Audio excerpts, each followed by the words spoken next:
À 7h42, Israël, Hamas, les enjeux d'un accord historique, c'est le thème des matins de France Culture. Donc on l'a bien vu qu'en Israël, comme dans les territoires palestiniens, c'est donc la joie qui prédomine depuis hier, alors que Gilad Shalit, soldat israélien détenu en captivité depuis 5 ans par le Hamas, retrouvait donc hier sa famille et que plusieurs centaines de prisonniers palestiniens, dans le même temps, retrouvaient la liberté. Un accord historique, disent certains, tant il est rare qu'un événement dans la région soit souligné comme une victoire de part et d'autre des deux camps. Donc 15 un point partout. Et maintenant, Israël a pris des risques en payant le prix fort pour la libération de son soldat. Et les Palestiniens, eux, risquent de raviver leur division, tant le Fatah et le Hamas agissent chacun de leur côté, instituant, comme on le sait, une concurrence à long terme. Nous commencerons par revenir sur ces enjeux aujourd'hui avec Alain Diekhoff et David Amsellem. Alain Diekhoff, que je ne présente plus sur France Culture, mais si tout de même, il reste encore quelques personnes sans doute qui ne vous connaissent pas. Alain Diekhoff, bonjour. Bonjour. Spécialiste du conflit israélo-arabe, directeur de recherche au CNRS et professeur à l'Institut d'études politiques de Paris. Vous avez publié en 2011, il va sans doute falloir le mettre à jour très vite, du coup, le conflit israélo-arabe, puisqu'il faudra bien faire un chapitre Shalit. Il n'y en a pas, j'en avais pas prévu. Ouais, mais là, maintenant non, on pourrait en effet faire un focus sur les enjeux de la libération, mais bon. C'est un événement qui, à mon avis, passera dans quelques mois, on n'en parlera plus. À côté de vous, David Amsellem, chercheur. Bonjour, David Amsellem, chercheur à l'Institut français de géopolitique, spécialisé dans les enjeux énergétiques, qui publie donc ce bouquin absolument passionnant, La guerre de l'énergie, la face cachée du conflit israélo-palestinien chez Vendémiaire. Mais écoutez, vous me changez ma première question, Alain Diekhoff. Pourquoi on n'en parlera plus dans quelques temps de cette libération ? Il n'y a rien d'historique, rien d'exceptionnel, rien de... Non, je me méfie du qualificatif d'historique. Oui, oui, vous avez raison.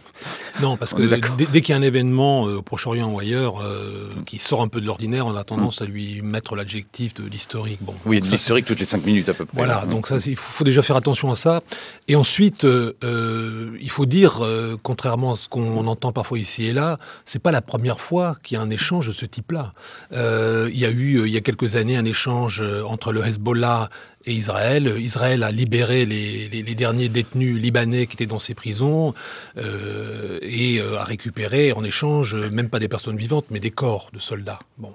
Il y a eu dans les années 80 2 grands échanges de prisonniers qui ont concerné là aussi quelques soldats israéliens d'un côté et plusieurs milliers à l'époque de détenus palestiniens. Donc en ce sens-là, je dirais c'est plutôt quelque chose qu'on a déjà vu. La nouveauté, c'est que ça se fait cette fois-ci avec le Hamas. Voilà, c'est ça là peut-être la différence. Et encore, quand on dit ça se fait, il faut toujours être clair aussi.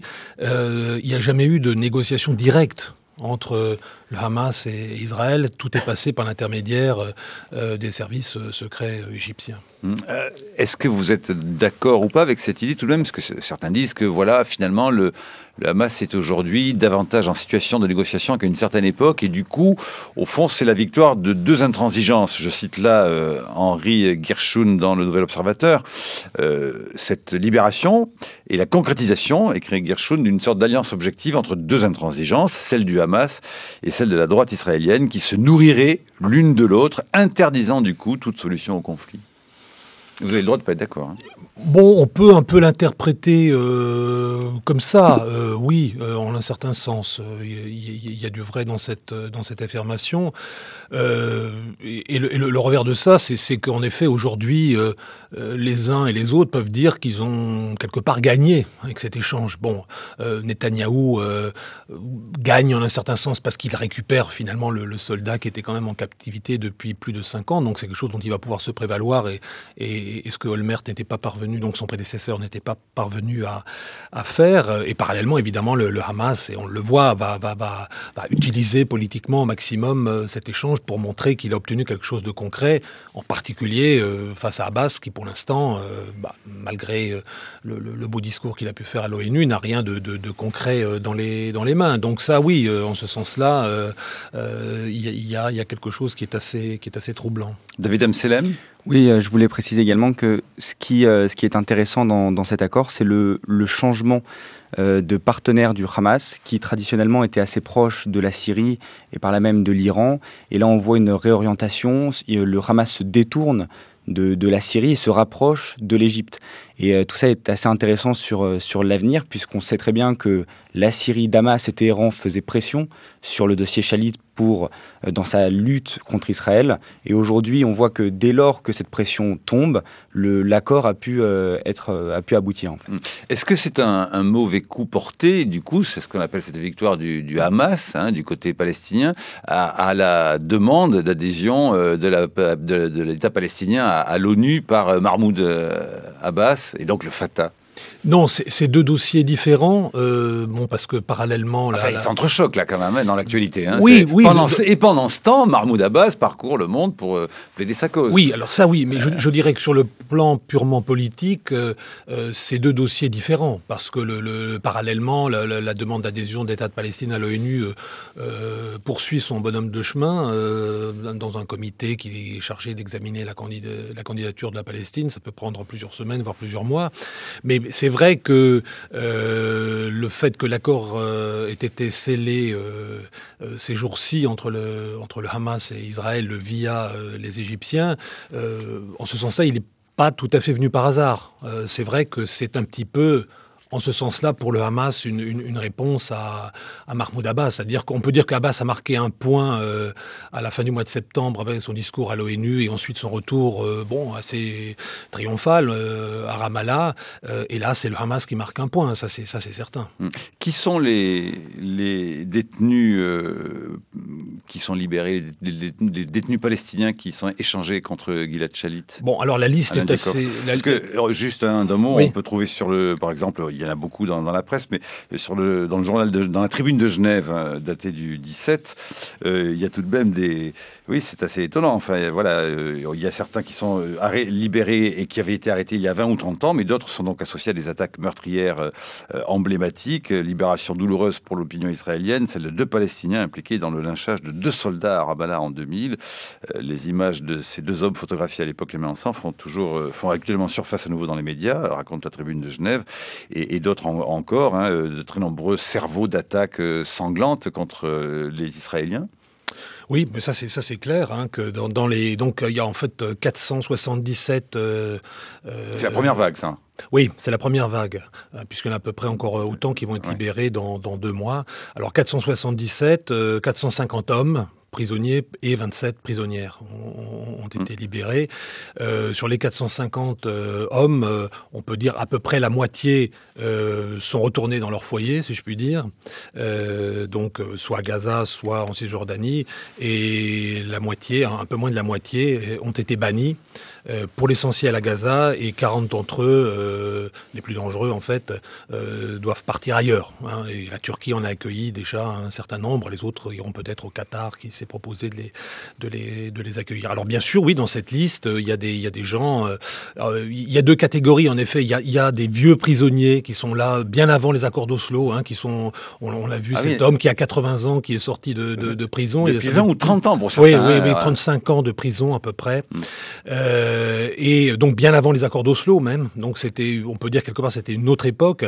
Mais c'est pas tellement à la limite ceux-ci qui posent tellement problème, ou dans une partie de l'opinion publique israélienne, ceux qui posent problème, c'est ceux qui ont été impliqués dans les attentats au début des années 2000, donc qui sont pas restés tellement longtemps en prison et qui, en les faits, ont été impliqués dans des pas seulement le lynchage que vous évoquez, mais dans des actions terroristes contre des civils, dans des restaurants, les attentats dans aux pizzerias, l'attentat de 2001 qui avait quand même coûté la vie à 15 personnes dans une pizzeria de Jérusalem. Tout à fait. Donc ça, c'est évidemment beaucoup plus difficile à accepter pour une partie de l'opinion publique. Bon, évidemment pour ceux qui ont perdu des êtres qui leur étaient chers, mais même au-delà de ça, pour une partie de l'opinion publique, parce que ça pose évidemment la question de savoir si, entre guillemets, d'un point de vue éthique, en tous les cas, est-ce qu'il est juste de payer un prix aussi élevé en libérant des gens qui ont été en effet extrêmement impliqués dans des attentats. Et si je me place du côté palestinien maintenant, est-ce que cette libération-là, au fond, est une manière de tourner la page par rapport à l'opération Plomb durci ? Dans quel sens, quand vous voulez dire retourner la page par rapport à Plomb durci? Chacun, au fond, pense ses plaies, entre guillemets, en disant on échange les morts, quoi. On échange des cadavres, le nombre de cadavres. On échange la violence contre de la violence, il en tourne une page. Oui, mais sauf que Shalit il a été capturé avant, hein, donc lui c'est vraiment il a été capturé en 2006. Ça a été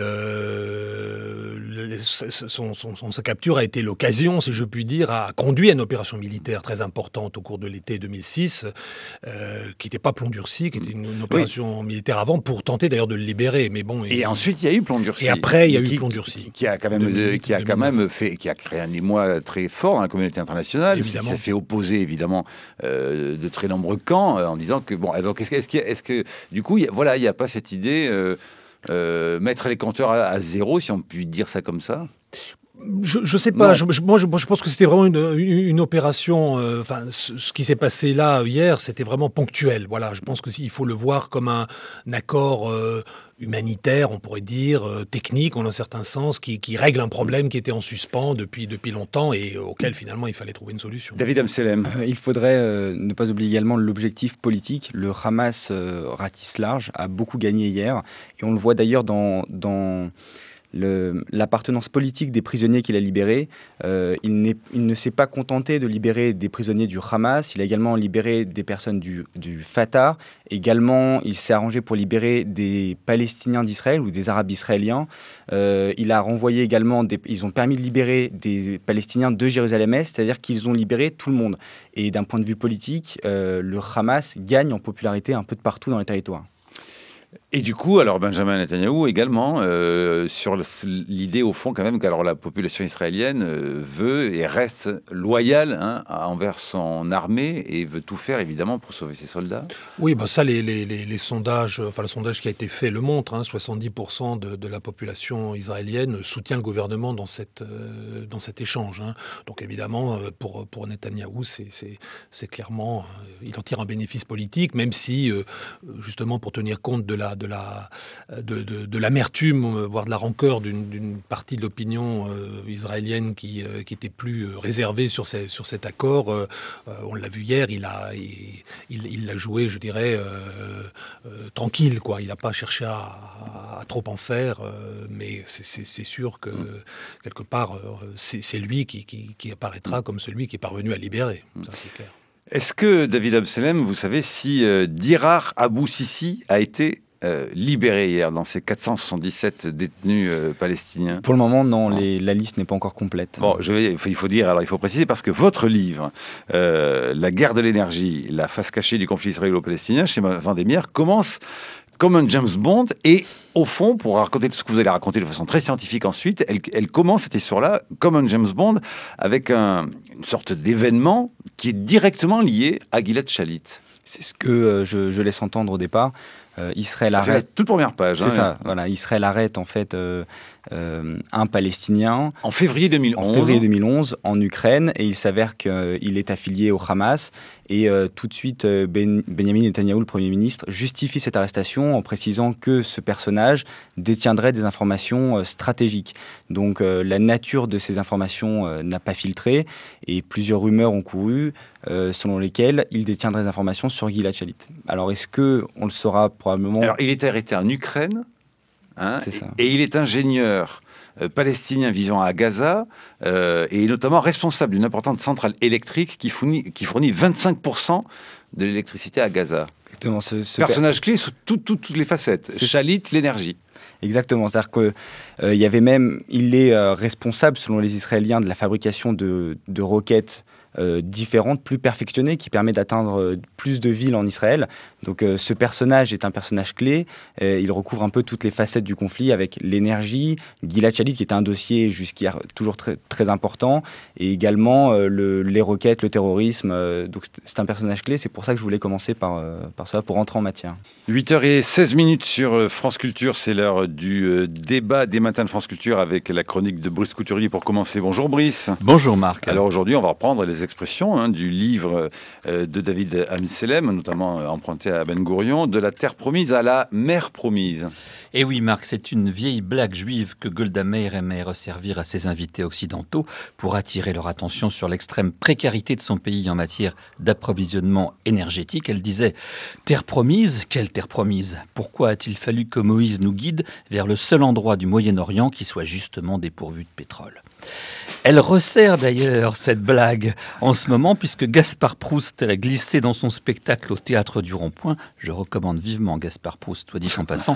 Alors bon, vous savez que Tout feu tout flamme, c'est après. Oui, je me trompe de rubrique. Mais enfin, je le recommande quand même parce que je trouve que c'est le comique le plus intelligent du moment. Mais vous avez raison, Marc. Revenons à Israël. C'est un pays qui a su se doter d'une économie moderne et dont les taux de croissance actuels narguent la crise d'ailleurs. Il faut remarquer que Standard & Poor's vient d'ailleurs de relever la note de sa dette, comme quoi tout arrive. L'ascenseur monte aussi dans un sens comme il descend dans l'autre.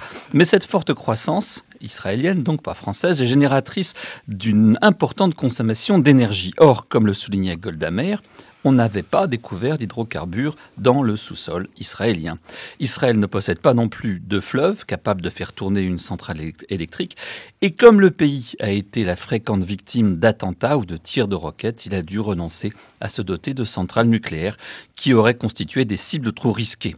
Alors certes, il y a eu un épisode que rappelle David Amsellem, c'est la victoire de la guerre des 6 jours en 67, à la suite de laquelle Israël a occupé le Sinaï égyptien qui, lui, est bourré de pétrole.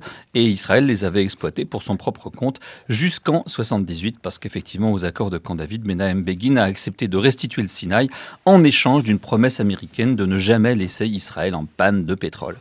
C'est pourtant ce qui a failli lui arriver à la suite de la révolution islamiste l'année suivante en Iran.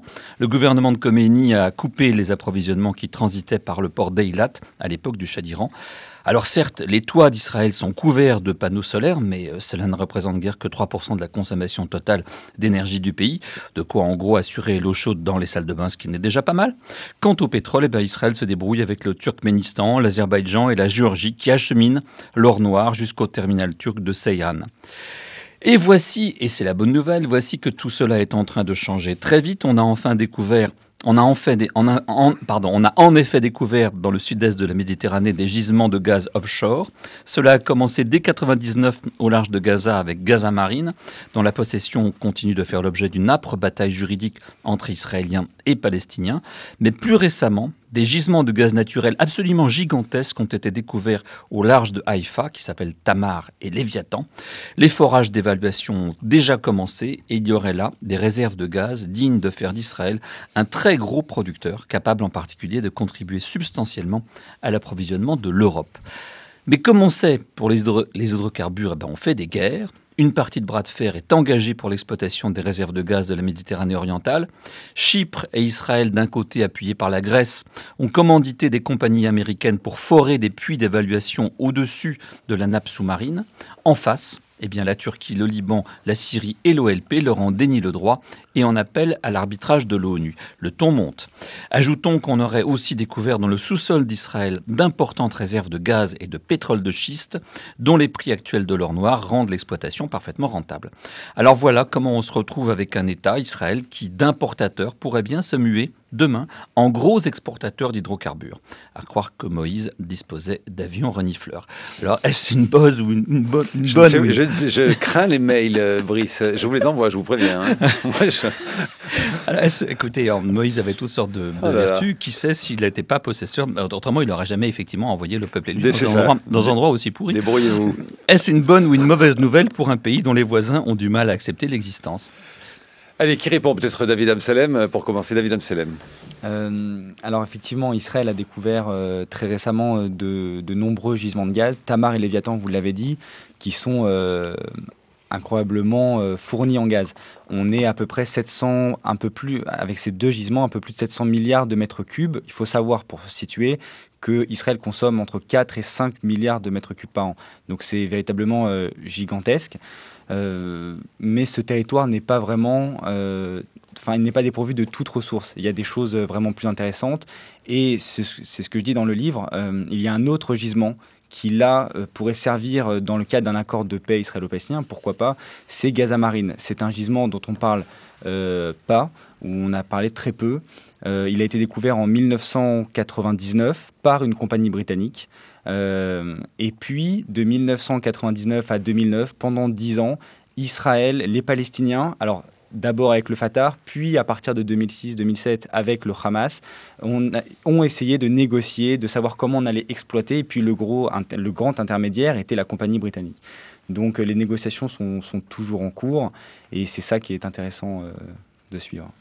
Brice Couturier. Alors, il y a quand même l'aspect géostratégique qui le plus important dans tout ça, c'est qu'effectivement, je disais, les forages ont commencé entre Israël et Chypre. D'ailleurs, ils sont pas si réussis que ça, parce que j'ai une dépêche toute récente qui montre que pour Léviathan 2, il y a eu des problèmes de fuite d'eau, etc., et que c'est pour l'instant abandonné. Mais enfin, de toute façon, ça aura lieu. Donc, les forages ont lieu et ils sont faits entre Israël et Chypre. Ils sont co-gérés par les deux pays avec le soutien de la Grèce. Mais les Turcs font valoir que Chypre est coupée en deux et que la Chypre turque n'a pas été associée. Alors, quelles répercussions ça a sur les relations turco-israéliennes qui ont déjà tendance à se dégrader pour toutes sortes d'autres raisons?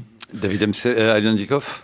C'est-à-dire que ce qu'il faut voir, c'est que le fait qu'il y a eu un accord entre la République de Chypre et Israël pour l'exploitation en commun du gisement est quelque part une répercussion aussi de la dégradation des relations entre la Turquie et Israël. Parce que la dégradation des relations entre la Turquie et Israël, donc depuis, en fait, après l'opération Plomb Durci, donc début 2009, qui n'a fait que s'aggraver après l'assaut contre le bateau turc Mavi Marmara, a eu pour conséquence que Israël s'est rapproché de la Grèce. Et quand on se rapproche de la Grèce, on se rapproche ipso facto aussi de la République de Chypre, qui est très proche de la Grèce. Alors, il faut quand même être très clair, la revendication, ce que vous évoquez concernant la soi-disant République turque de Chypre du Nord, elle ne tient pas d'un point de vue international, parce que, à part la Turquie, aucun État au monde n'a reconnu cette République. Donc, d'un point de vue du droit international, le gouvernement de Nicosie a entièrement la latitude de signer cet accord. Bon. Par contre, ce qui peut poser des problèmes géopolitiques, à mon avis, plus sérieux à long terme, c'est avec le Liban. Parce que les gisements qui se trouvent donc au nord d'Israël, au large de Haïfa, c'est pas très loin du Liban. Faut encore toujours bien voir. Bon, là, on n'a pas la possibilité de montrer une carte, mais si on regarde une carte, on voit que c'est très petit. Et là, il peut y avoir un problème avec le Liban, et qui a déjà d'ailleurs émis des protestations en disant oui, ça risquait d'empiéter sur sa souveraineté. Et pour ça, il faut simplement préciser une petite chose de droit international très rapidement. C'est que les règles du droit maritime font qu'au-delà des eaux intérieures, qui sont les eaux qui sont le long des côtes, la règle qui s'applique en droit international, c'est celle des 200 milles nautiques, qui recouvre ce qu'on appelle la zone économique exclusive, où il y a des droits souverains d'exploitation et d'exploration de l'État. Mais le problème, c'est que comme on est dans un espace très réduit, il y a des chevauchements. Et quand il y a des chevauchements, l'application des cartes par David et quand il y a des chevauchements, il faut trouver un accord. Voilà. Alors avec Chypre, ça ne pose pas de problème parce que les deux États se reconnaissent. Mais avec le Liban, ça pose un problème puisqu'ils sont officiellement en guerre. Donc là, les zones qui se chevauchent, évidemment, ce sont des zones qui potentiellement sont des zones de conflit. Alors pour le moment, les Israéliens essayent d'éviter ça, et évidemment, ils ont tout à fait raison, en n'allant pas dans ces zones qui pourraient être des zones contestées. Bon, en allant vraiment dans ce qui est à l'intérieur de leur zone. Mais c'est un problème potentiel. Et qui sont des zones qui peuvent connaître des modifications, David Amselem, qui sont sans cesse soumises à chantage, contingence diplomatique, parce que dans de nombreuses de vos cartes, notamment la 6, délimitation des frontières maritimes au Proche-Orient, on voit que les dates ne sont pas concomitantes entre les moments où on fixe les tracés. On voit une zone maritime qui fait partie d'un accord entre l'Égypte et Chypre en 2003, puis il y a l'accord Israël-Chypre 2010, il y a l'accord Liban-Chypre 2007. Tout cela est censé faire des frontières relativement homogènes qui ne le sont pas vraiment, entre guillemets, ou qui peuvent être mouvantes encore. C'est ça qui est extrêmement intéressant, c'est que le Proche-Orient s'est toujours intéressé à la terre, et c'est ce que j'explique. Et en fait, tous les acteurs de la région ont délaissé la mer. Tous, sauf un, Israël, qui, dès les années 1920, le précise dans un discours de Ben Gurion, donc le fondateur de l'État en 1948, qui le précise en expliquant... C'est lui qui parle de mer promise. C'est ça. C'est-à-dire que nous avons conquéri la terre, à nous la mer. Et c'est ça qui est assez intéressant. Il le dit en 1920, alors que tous les États, on n'y a pas encore d'État arabe, il n'y a même pas encore d'État juif, mais ce sont les seuls à se préoccuper de ces frontières-là. Et la frontière avec le Liban, ce dont on parlait, c'est Israël qui a découvert Léviathan, qui a engagé des fonds, qui a donné les licences d'exploration. Et quand Israël a été explorer cette partie-là de la mer, de la Méditerranée orientale, ça n'a posé problème à personne, et surtout pas aux Libanais. Dès lors que l'on découvre Léviathan, là tout de suite, ça pose problème. Chacun veut récupérer. D'ailleurs, les revendications en Méditerranée orientale se font à partir de là. Brice Couturier. Enfin, Léviathan, c'est très clairement en face des côtes israéliennes. Alors, le gouvernement libanais avait porté l'affaire devant les Nations Unies et Ban Ki-moon a déclaré qu'il n'était pas compétent. Il y a même une demande encore plus grave du gouvernement libanais que la FINUL utilise ses compétences pour faire respecter le droit du gouvernement libanais sur les forages israéliens qui sont quand même en face d'Israël. C'est ça, l'ONU a balayé d'un revers de main les demandes libanaises pour une simple raison, c'est qu'en vertu de la résolution de la FINUL 1701, c'est-à-dire que va faire la FINUL et l'ONU au Liban, il n'y avait pas du tout la compétence de délimiter une frontière maritime, et même pas une frontière terrestre. Donc l'ONU ne s'en occupe pas, et effectivement, là où il y a un autre problème pour les Libanais, c'est qu'en 2003, le Parlement libanais signe un accord avec Chypre sur la frontière maritime. Et c'est à partir de cet accord-là qu'Israël détermine sa frontière avec Chypre, et donc de facto, la frontière israélo-libanaise est délimitée. Et c'est ça qui est un peu délicat pour les Libanais. Alors peut-être avant de continuer d'aller plus avant dans ces dossiers, quand même, il faudrait rappeler, comme vous le faites, David Amsellem, à la fois avec les cartes et à travers votre texte, qu'il y a évidemment de l'histoire à un minimum à rappeler. C'est qu'au fond, la préoccupation de l'énergie, elle est constitutive des premiers moments où l'on définit ce que sera l'État d'Israël, où l'on en rêve même, même avec par exemple Théodore Herzl, vous en parlez, et vous allez même jusqu'à évoquer ensuite cette notion de stress énergétique. Racontez-nous un peu comment, au fond, le souci, oui, du charbon, de l'énergie de consommation est un souci constitutif de la préoccupation pour fonder un État qui sera l'État d'Israël. N'oublions pas que l'État d'Israël a été fait donc, par le mouvement sioniste, qui était à partir de 1900, des années fin du XXe siècle, a été fait par des Européens qui connaissent l'infrastructure électrique, qui démarre en Europe. Et c'est cette technologie qu'ils veulent apporter en Palestine mandataire, donc ce qu'ils appellent en hébreu le Yishuv. C'est ça qui est intéressant. Et en réalité,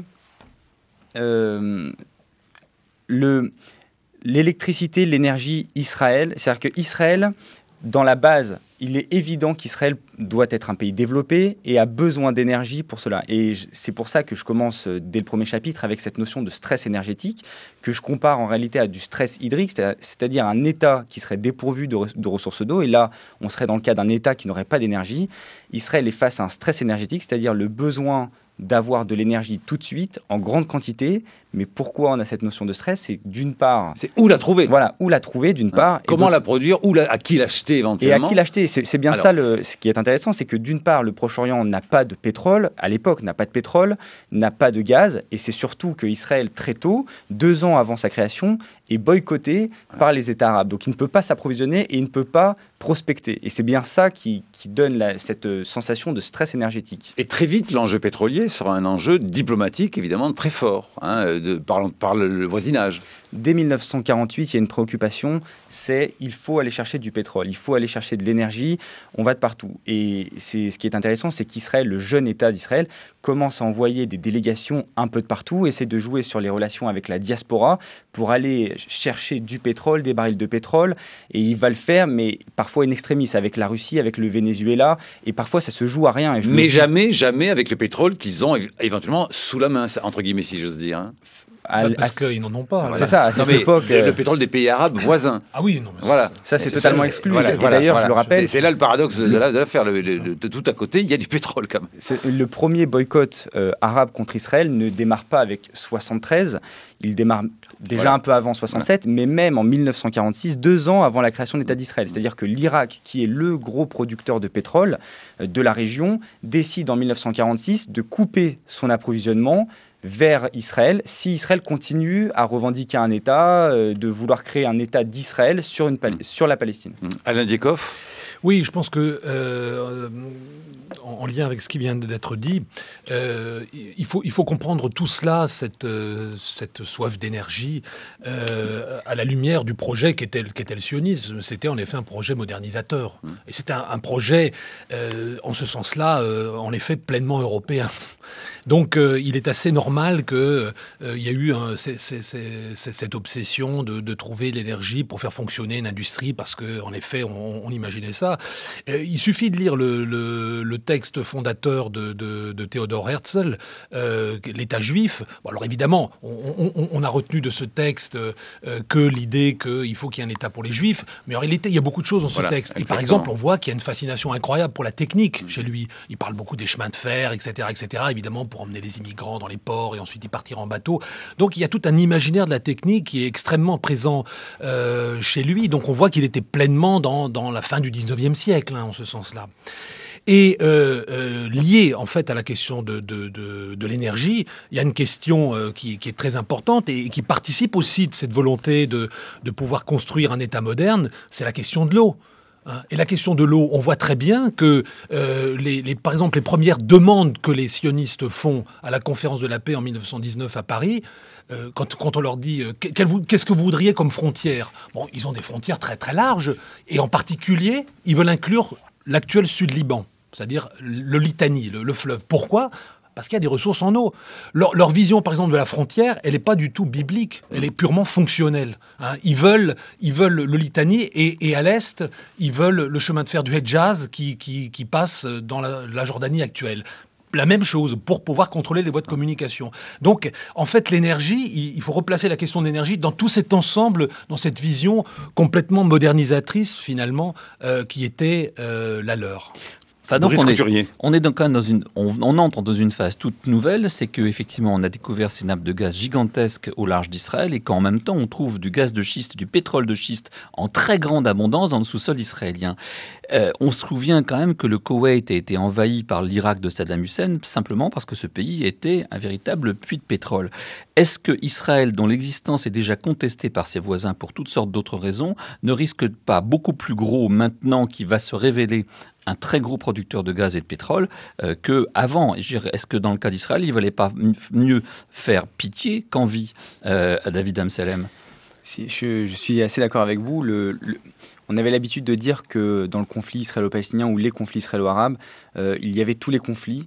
Conflits de religion, conflits riches, pauvres, nord-sud, mais heureusement pour eux, on n'avait pas le conflit énergétique. Et là, effectivement, avec ces découvertes, on est en plein dedans.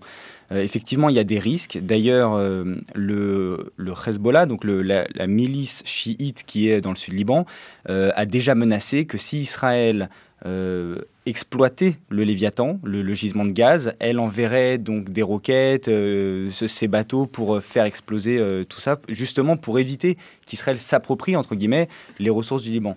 Donc il va y avoir d'autres enjeux. N'oublions pas également les déclarations très récentes de la Turquie, qui a précisé, donc conscient que la Méditerranée orientale est en réalité un précaré israélien. Consciente de ça, elle a expliqué très récemment qu'elle allait envoyer une flotte plus puissante pour justement occuper ce territoire. Donc on sent qu'il y a une sorte de tension, et autour de cette tension-là, c'est bien les découvertes de gaz qui sont au cœur des nouveaux conflits qui se profilent. Vous écrivez, David Amsellem, pour passer aussi à la question électrique, vous écrivez « Le réseau électrique israélien ne dispose d'aucune connexion avec ceux de ses voisins arabes. En cas de panne de réacteur, due par exemple à l'insuffisance de carburant, une partie du territoire se trouverait immédiatement privé d'électricité. » Est-ce qu'on peut dire qu'Israël est en permanence au bord de la panne totale d'énergie ? On peut le dire, c'est-à-dire sans être alarmiste non plus. C'est-à-dire qu'il y a une préoccupation chez les dirigeants israéliens. On a toujours peur de la méga panne, de la panne de courant. C'est-à-dire qu'au niveau de production d'électricité et de consommation, on est toujours en équilibre, mais extrêmement fragile. C'est-à-dire que dès lors qu'on passe en été, enfin dans les grosses saisons, les grosses chaleurs, les Israéliens consomment plus, et là, on peut avoir des coupures de courant. Et ça s'est déjà produit à plusieurs reprises. Et comme je le précise également, Israël est un îlot électrique. Oui, c'est-à-dire que vous le placez, on est à la combien, à la 30, c'est un pays particulièrement consommateur d'énergie, qui est à quelle place, dites-vous, dans le rang des pays les plus consommateurs d'énergie dans le monde? Il faut que je retrouve la page, oui, pardon, mais moi aussi, c'est en fait, à vrai dire, je la cherche. Ce qui est intéressant, c'est que, par exemple, en France, si on a une panne de courant, si on ne produit pas assez, on peut demander à ses voisins de nous envoyer un peu de courant. Israël est complètement isolé dans la région. Les réseaux ne sont pas interconnectés, et s'il n'a plus de courant, tout simplement, les Israéliens n'ont plus d'électricité chez eux. Et comment, dans ces cas-là, s'y prend-on en Israël pour l'électrification, notamment par exemple de la Cisjordanie, avec la présence de colonies en Cisjordanie? Est-ce que l'électrification des colonies en Cisjordanie profite également au reste du territoire? C'est un sujet très vaste et très intéressant. Si vous voulez, il y a une séparation entre Gaza et la Cisjordanie. La Cisjordanie est marquée par l'implantation presque d'un demi-million d'Israéliens dont la préoccupation pour Israël a été de leur fournir le même confort qu'à leurs concitoyens de Tel Aviv, de Haïfa. Donc effectivement, Israël, depuis l'occupation de 1967, a décidé d'électrifier la Cisjordanie, d'apporter son propre réseau pour donner de l'électricité à ses concitoyens. Mais il y a une particularité, c'est que en Cisjordanie, on est face à deux réseaux électriques. L'ancien réseau jordanien, qui permet d'alimenter les villages arabes et les villes arabes, et on a le réseau israélien qui permet d'alimenter directement les implantations juives de Cisjordanie. Oui, mais je pense que Alain Diekhoff. C'est vrai, à partir d'une réflexion qui peut paraître assez technique sur le réseau électrique, ça en dit long sur deux choses en ce qui concerne la Cisjordanie. La première chose, c'est que pour l'électricité, comme pour ce qui relève du domaine juridique, ou l'eau, etc., ou en effet tout ce qui est législatif, les Israéliens de Cisjordanie, je ne parle même pas de ceux à Jérusalem-Est, où là, je veux dire, ça paraît encore plus évident, ils sont complètement liés à Israël. C'est-à-dire qu'en un certain sens, ça ne fait aucune espèce de différence qui se trouve à Kiryat Arba, à côté de Hébron, ou qui se trouve à Tel Aviv. Bon, ça, c'est la première chose. La deuxième chose, c'est que ça montre, vis-à-vis des Palestiniens, c'est qu'il y a une dualisation totale. C'est-à-dire qu'ils ne sont pas soumis, Israéliens-Palestiniens, aux mêmes lois, puisque les uns sont soumis à un gouvernement militaire, malgré l'autonomie dont ils peuvent bénéficier partiellement, et les autres sont soumis à la législation israélienne. Et ben, c'est la même chose pour l'électricité. Donc, il y a ce système qu'on retrouve jusqu'au plus infime détail, en réalité, de dualisation. Si vous regardez, par exemple, le réseau des autobus, c'est la même chose. Vous avez les autobus de la compagnie nationale israélienne qui vont dans les colonies, ils ne desservent pas les villages arabes. Eux, ils ont leur propre réseau d'autobus. Donc cette dualisation, elle est vraiment généralisée. Et il faut aussi souligner que au niveau de l'origine de l'électricité, les Palestiniens sont extrêmement dépendants. Parce que, et d'ailleurs, on l'a bien vu quand il y a eu les problèmes avec Gaza à partir de 2006-2007. Il y a eu un moment, une proposition de Barak de dire on va leur couper l'électricité. Ça faisait partie du blocus. Bon, alors il ne l'a pas fait trop longtemps parce qu'il s'est rendu compte que ce n'était pas possible. Il ne pouvait pas laisser les gens dans le noir quand même. Mais il y a quand même une dépendance telle qui est aussi un moyen de pression, il faut bien le dire. David Amselem. C'est justement tout l'enjeu, parce que le titre s'appelle La guerre de l'énergie, donc je parle de ce rapport de force entre Israël et les Palestiniens sur cette question énergétique. Pour rappeler rapidement, plus de 80% de l'électricité de Cisjordanie ou des Palestiniens est fournie par Israël. Donc cette dépendance palestinienne vis-à-vis d'Israël leur donne un atout supplémentaire dans leur rapport de force. Et comme vient de le dire Alain Diekhoff à l'instant, cette dépendance a été utilisée, instrumentalisée par Israël dans certains conflits. Et ça s'est vu régulièrement. À chaque fois qu'Israël fait une opération armée, elle va systématiquement couper le courant dans les territoires pour faire ces interventions et protéger au maximum ces soldats. Et d'ailleurs, le rapport de force est évident. Dès lors qu'on attaque de nuit et que les territoires sont plongés dans le noir, les soldats israéliens équipés de lunettes infrarouges se déplacent beaucoup plus facilement que les combattants palestiniens. Je peux me permettre une question naïve. Et si cette dépendance était peut-être le socle d'une réconciliation définitive? C'est deux visions. C'est-à-dire que soit on peut se servir de cette dépendance pour faire la guerre. Je t'éclaire, tu m'éclaires, quoi. Voilà. Mais alors, non, c'est vrai. C'est Pardon, mais bon.